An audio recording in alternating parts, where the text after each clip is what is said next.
Quiero agradecer a la Iglesia, al Jorge Volta,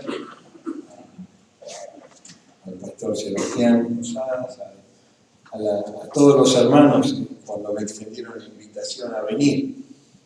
Y quiero también mandar saludos de la Iglesia de Flores, Bautista de Flores, el pastor Justo Hansel y Stanley Clark, me pidieron de manera específica. Y también en el Seminario Bautista, el profesor, amigo, el pastor Pablo Leuzuk, que ha conocido este lugar en varias oportunidades. Así que no pasa desapercibido los 45 años.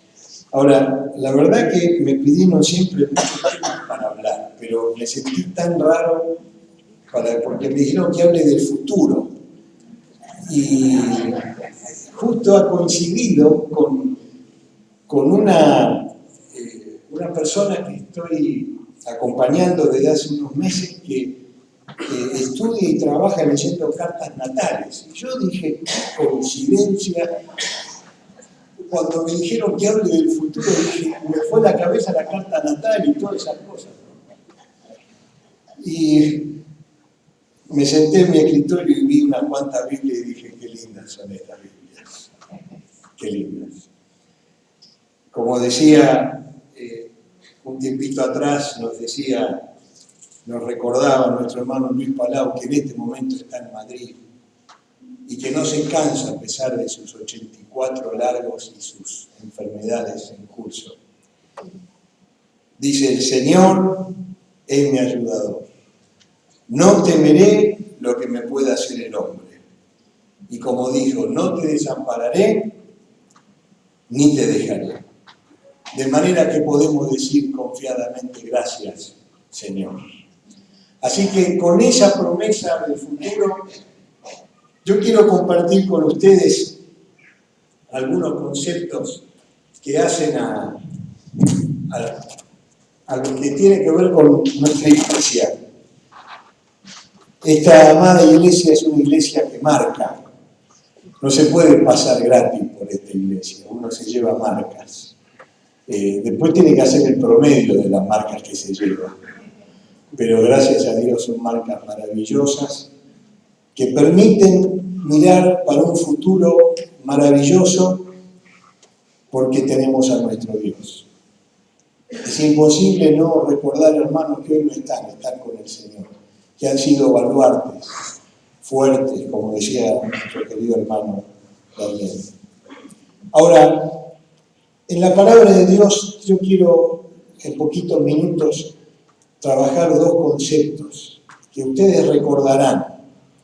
Uno que está ligado directamente al pueblo de Israel, cuando tenían que marchar por el desierto, cuando había que caminar y el tabernáculo fue erigido, y en el libro de Números dice que sobre esa tienda de testimonio se posaba la nube.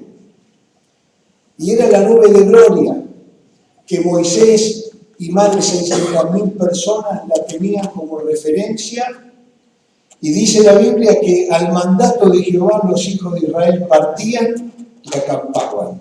Todos los días que la nube estaba sobre el tabernáculo, permanecían acampando. Y cuando la nube estaba sobre el tabernáculo, gracias. Cuando la nube estaba sobre el tabernáculo, acampaban. Cuando la nube se movía todo el pueblo. Y yo me imagino en ese pueblo donde mayoritariamente eran esclavos que habían sido liberados y habían unido otros pueblos y había que conformar un pueblo, una identidad, una marca.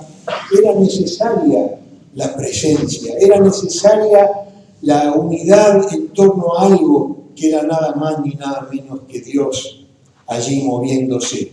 O si 2 días o un mes o un año mientras la nube se detenía, pero cuando la nube partía, partían, todos obedeciendo al mandato de Jehová. Y la verdad es que pensar en el futuro es pensar en un Dios imprevisible. Realmente, nuestro Dios es un Dios imprevisible. no lo podemos prever, no podemos. Vieron que hoy con los celulares se ven, uno ve en una ciudad y ya le dicen los días que va a ser, el calor, si llueve acá. Cuando uno quiere hacer eso con Dios, más allá de la ridiculez y de la manipulación que uno puede intentar, pero nuestro Dios es impredecible, no irrazonable. Lo podemos razonar hasta cierto punto, podemos ver la congruencia de lo que hace cuando miramos para atrás, pero mirar para adelante es decir, Señor, ¿cómo va a ser el futuro? Cuando Él mismo dice, mis caminos no son vuestros caminos, mis pensamientos no son los vuestros. Entonces, ¿cómo podemos ver? Y cuando yo pensaba en esto, me venía la canción, el himno, lluvias de bendición grande son las que promete el Señor. Y lo empezaba a cantar solo, porque en casa si canto fuerte, mis dos hijas, ahora hay dos que están en casa y mi esposa se encarga de que no cante tanto, pero qué himnos lindos, qué canciones lindas cantamos, donde Dios nos promete lluvias de bendición. ¿Cuándo?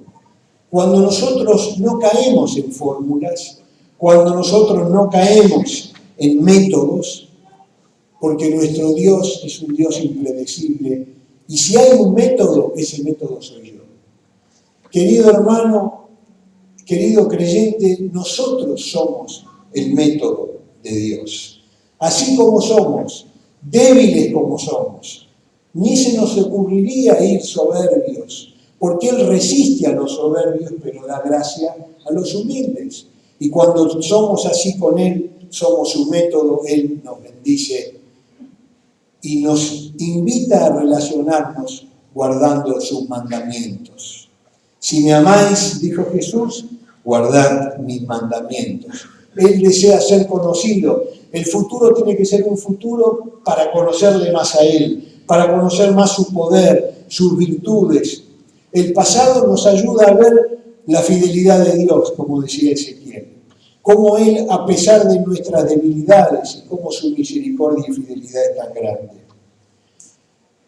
La evidencia de conocerle a Dios es obedecerle. Y cuando le obedecemos, se despeja el camino, porque la lámpara nos alumbra y nos guía por donde debemos andar. La nube de gloria, de noche, en el desierto, clima netamente continental, frío intenso. Hasta hoy en el desierto, cuando es de noche, hace mucho frío. La nube de gloria era como apariencia de fuego, dando calor, dando luz. Y me dijo hace poco una persona, ahuyentando a los animales también en el desierto de noche, los animales salen, claro, no van a salir de día con 40, 50 grados de calor. Y de noche la nube da luz, da calor y ahuyenta a los animales. Ese es el futuro de noche para tu vida.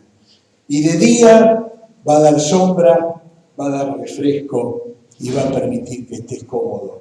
Eso es lo que Dios quiere para esta iglesia.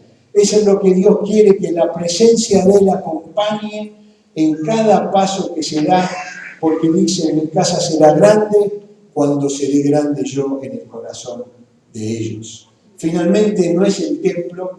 Cuando yo llegué en el 2008, 2007, estaba en plena construcción, estábamos atrás, recordarán, y esto estaba ahí, ¿no? Hermanos preciosos, algunos están, otros no están, pero el bautisterio, ¿se acuerdan? El piso, todo atrás, los baños, los aires, la oficina, todo es templo, y está muy bien. Pero nosotros no adoramos un templo, adoramos a Dios. El templo somos nosotros. Por eso cuando hablamos de iglesia y el futuro de iglesia es hablarme de mí. Yo soy la iglesia. Y cuando Dios es grande en mí, porque le obedezco, porque lo acompaño, cuando Él se detiene me detengo, cuando Él se mueve, yo me muevo como la nube de gloria que acompañó al pueblo judío. Ahí mi vida empieza a ser por un futuro digno de esas lluvias y de la alabanza que Dios quiere. Queridos hermanos, Jacob vivió esta experiencia, Jacob el tramposo, escapándose de la tierra de él a la tierra de sus ancestros, habiendo usurpado la primogenitura, creyendo que con eso ya tenía todo. En el camino tuvo un sueño, a la vuelta que le cambió. Él pasaba por Betel todo el tiempo. Betel era un pueblito ahí, que significa casa de Dios. Pero él era el usurpador que pasaba por Betel. Pero cuando él volvió, arrepentido, millonario, pero dándose cuenta que tenía que hacer la voluntad de Dios, el futuro se iba a plasmar en esa región y no con sus ancestros en Irak, en Ur de los Caldeos. Él allí volvió a Betel, hizo un parate y ahí no se quedó con sueños, no se quedó con estereotipos, sino ahí presenció lo que él llamó en hebreo el Betel. Ya no es más Betel, es el Betel, no es más casa de Dios este lugar, sino es Dios en la casa de Dios. Y si nosotros queremos que esta iglesia, y es nuestro deseo de oración, marque por mucho más, tendrá que ser Dios en Ituzaingó. No basta con el título, sino con la vida de Él en cada uno de nosotros. Y eso se hace cuando lo dejamos que Él se mueva en nuestras propias vidas. En el Gran Buenos Aires me encontré con un pastor que vino para charlar una sola vez y compartir. Me decía que fue una iglesia muy chiquitita de nuestra denominación. Y se encontró con un puñadito de personas y mayores. Y le dijeron, va a ser pastor de acá. Y dijo, ¿y yo qué hago acá? Y se puso a orar. Y enseguida la iglesia, porque cuando viene un pastor nuevo, la iglesia enseguida quiere descansar un poquito porque tuvieron que trabajar mucho, pero después el pastor va a querer, ¿no es cierto? Y él dice, yo digo, ¿qué hago con estos hermanos mayores? Chiquitito, un grupo. Dijo, tenemos que orar. Y le dijo a la iglesia, tenemos que orar. Pero pastor, tenemos que ser más, empecemos a orar. Y en esa iglesia iba una señora mayor con un hijo con síndrome de Down. Y de golpe murió esta mujer. Y este chico con síndrome de Down se quedó solito, con una casa viejita. ¿Y quién va a atender a este muchachito? Y él dijo, y seguían orando, y cada vez este joven empezaba a ser más grande, y dijeron, tenemos que ayudarlo, tenemos que acercarnos, tenemos que, la cuestión que en poquito tiempo, en más de 5 años hoy, su casa es una fundación, trabajan con discapacitados, hay más de 200 personas en la iglesia, cambiaron el nombre de la iglesia, se llama La Iglesia es Tu Familia. Y Dios los está bendiciendo y están orando para hacer una asociación civil y que el gobierno ayude. Dios está cambiando, son los procesos de Dios, Él es impredecible, Él quiere obrar en la vida para sorprendernos. Y entonces uno se pregunte, ¿qué tengo yo, Señor? Lo que tengo te doy, y esto es lo que queremos hacer. Seguir esa nube para poder cumplir y vivir, y para terminar el texto de Hebreos, que lo tenemos al finalizar el libro, cuando está terminando el autor en sus últimos días de vida, y dice lo que mencioné antes: sean vuestras costumbres sin avaricia, contentos con lo que tenéis. Él dijo, no te desampararé, ni te dejaré, de manera que podemos decir confiadamente, el Señor es mi ayudador, no temeré lo que pueda hacer el hombre. Lo decimos todos juntos. Podemos decir confiadamente, el Señor es mi ayudador, no temeré lo que me pueda hacer el hombre. Y termina diciendo, acordaos de vuestros pastores que hablaron la palabra de Dios, consideren cuál haya sido el resultado de su conducta e imiten su fe. Jesucristo es el mismo hoy, ayer y por los siglos. No se dejen llevar por diversas doctrinas extrañas, porque buena cosa es afirmar el corazón con la gracia, no con métodos, no con viandas, no con recursos que van y vienen, que son los que se aprovechan otros. Tenemos un altar a los que podemos acceder. Por eso dice, santifíquense para acercar a la sangre del que padeció. Dice, salgamos fuera del campamento y ofrezcamos a Dios sacrificios vivos, fruto de labios que confiesen su nombre.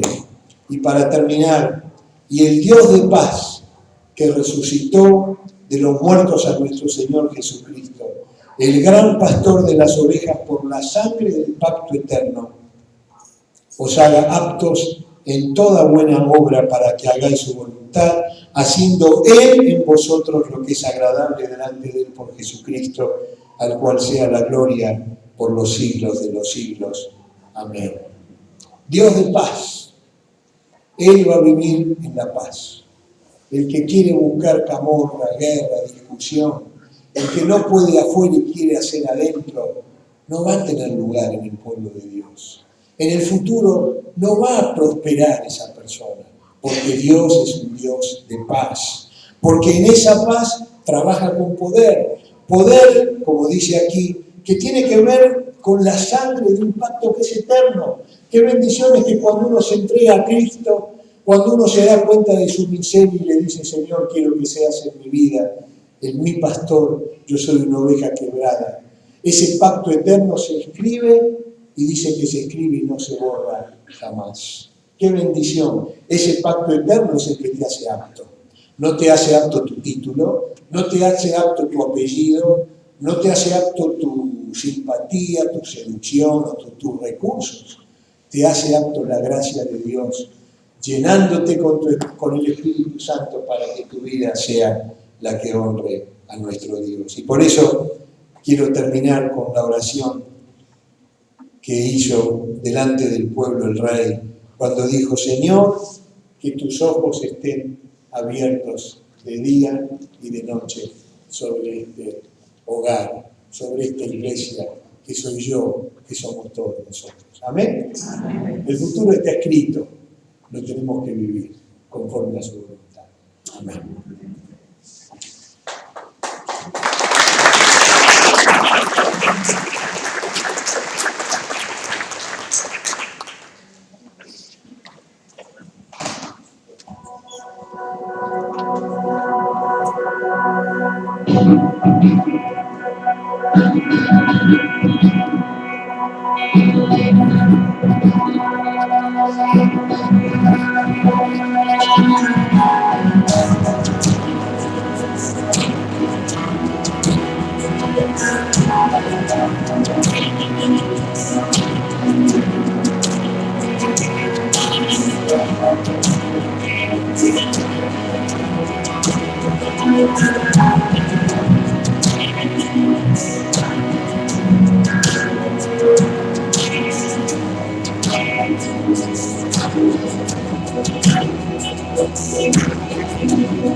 El Señor les bendiga. Feliz cumpleaños, como me dijeron en la entrada.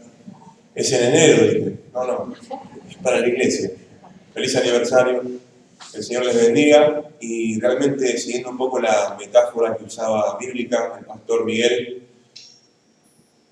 nos sentimos y nos percibimos como el pueblo de Dios, habiendo peregrinado con el Señor, habiendo sorteado muchas pruebas, muchas dificultades, pero sabiendo que el Señor siempre estuvo en medio del desierto, en medio de las dificultades, las luchas de la vida, las pérdidas, los sufrimientos, pero tenemos la certeza de que el Señor siempre estuvo y siempre va a estar.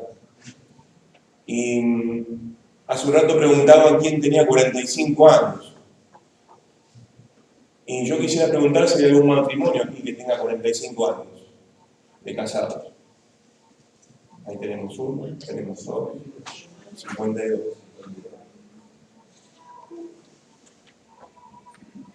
Aquí está la iglesia, la amada, la esposa de Jesucristo. Y estos 45 años de estar viviendo con el Señor, tomado de la mano del esposo, del marido perfecto, que es Jesús, implica el haber llegado a un punto en la historia de este feliz matrimonio entre Jesús y la iglesia de Ituzaingó, y las promesas todavía que hay, ¿no? Pero siempre cuando la iglesia, así como el pueblo de Israel, perdía el rumbo, perdía el curso y se distraía por otras cosas que no era el marido, era su Señor, el Señor como en la metáfora de Oseas, donde va a buscar a su iglesia, a su pueblo, a Israel, a su amada. Una y otra vez la está llamando, la está enamorando. Una de las canciones que estábamos cantando, que no sé si te pasa a vos, pero me conmueve y me quiebra, es enamórame. Enamórame una vez más, Señor. Y eso es precisamente lo que hace ese Dios de la historia. El Dios de la historia de Israel y el Dios de la historia de la iglesia de Ituzaingó. Se encarga Él de enamorarnos una y otra vez. Una y otra vez. Y como todo matrimonio siempre recuerda el tiempo de noviazgo, ¿verdad? ¿Y saben cuál fue el tiempo de noviazgo según Oseas? Entre Dios, el Dios de Israel, y su pueblo, el tiempo del desierto. Una famosa frase que decían nuestros abuelos y nuestras madres y padres: contigo pan y cebolla. Y a veces Dios nos recuerda el tiempo que pasamos de pelearla, remarla, decir, ¿no? Sufrirla, y cómo uno dependía pura y exclusivamente de la fidelidad de nuestro Dios, de la presencia de ese Dios marido en medio de su pueblo, de su iglesia. Y a veces cuando las tentaciones de la sociedad y de este mundo nos ofrecen y perdemos el rumbo y empezamos a mirar a los baales, a los ídolos, el marido nos va a buscar de vuelta, nos trae, nos enamora, nos reenamora, nos recuerda ese tiempo vivido de pan y cebolla en el desierto para reenamorarnos una vez más y para mostrarnos, como decía el pastor Miguel, un futuro prometedor, esperanzador. Y me gusta porque en Oseas Dios ya no paga una dote esponsal matrimonial con oro, plata, ganados. Este marido, que es Dios, paga la dote con amor, misericordia, justicia, compasión. Y esa es la dote que sigue pagando este Dios, que está presente en medio de su pueblo, en la iglesia de Ituzaingó, y que renueva su pacto hacia todo lo que venga, hacia el futuro. Feliz cumpleaños, feliz aniversario, que el Señor les bendiga grandemente.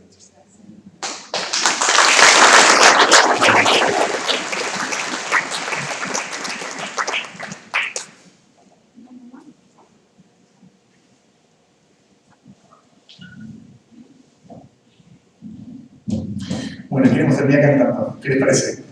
¿Se suman? Vamos.